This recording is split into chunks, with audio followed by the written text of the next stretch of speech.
Hi, my name is Bill, and today I'm going to be showing you how to replace your dryer's control knob. The reason why you might have to do this is because the control knob is lost or damaged. Warning: before doing any repairs, please disconnect your power source. So this is the dryer we'll be using. It's a Maytag Maxima X. Keep in mind that yours might be a little bit different than what we've got here, but the same technique should still apply. So this piece right here is the control knob. To get it off, you're simply going to pull it straight out. And keep in mind, if you've never pulled it off before, it might be a little bit difficult at first, but all you have to do is pull it straight out. There are no screws or anything like that attached to it. Now, you can grab your new OEM replacement control knob. If you don't have one already, you can find one on our online store. And when you put the new knob on, you're just going to want to make sure that that D shape right there matches up with the D shape on the plastic piece. So once you got those lined up, you'll be able to push it straight on.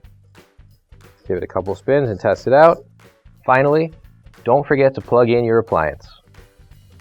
If you need to replace any parts for your appliances, you can find an OEM replacement part on our website, PCApplianceRepair.com. Thanks for watching, and please don't forget to like, comment, and share our video. Also, don't forget to subscribe to our channel. Your support helps us make more videos just like these for you to watch for free.